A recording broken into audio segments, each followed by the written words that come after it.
এ গরমে আম ঝরে যাচ্ছে? চিন্তার কিছু নেই। সঠিক ব্যবস্থাপনায় এই সমস্যা অনেকটাই কমানো সম্ভব। আসসালামু আলাইকুম কৃষক ভাইরা। আজকে আমরা জানব কেন এই গরমে আম ঝরে পড়ে এবং কি করলে তা কমানো যাবে। বর্তমানে তাপমাত্রা বেশি, পানির অভাব, পুষ্টির ঘাটতি এবং হরমোনের ভারসাম্য নষ্ট হওয়ার কারণে আম গাছ থেকে ফল ঝরে পড়ছে। তবে কিছু কার্যকর পদক্ষেপ নিলে সহজেই এই ক্ষতি কমানো সম্ভব। প্রথমত, সঠিক সেচ ব্যবস্থাপনা। গরমে মাটির আর্দ্রতা কমে গেলে ফল ঝরে পড়ে। ৭ থেকে ১০ দিন পরপর হালকা সেচ দিন।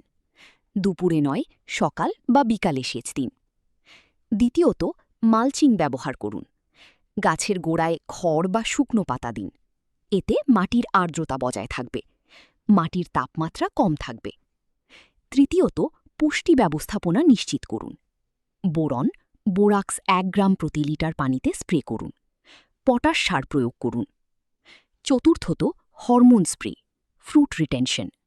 এনে ১ মিলিলিটার ৪.৫ লিটার পানিতে মিশিয়ে স্প্রে করুন। ফুল আসার পর ও ছোট ফল অবস্থায় ১-২ বার প্রয়োগ করুন।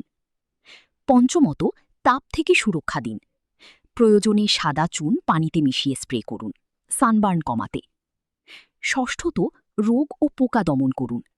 নিয়মিত পর্যবেক্ষণ করুন। প্রয়োজন অনুযায়ী অনুমোদিত কীটনাশক ব্যবহার করুন।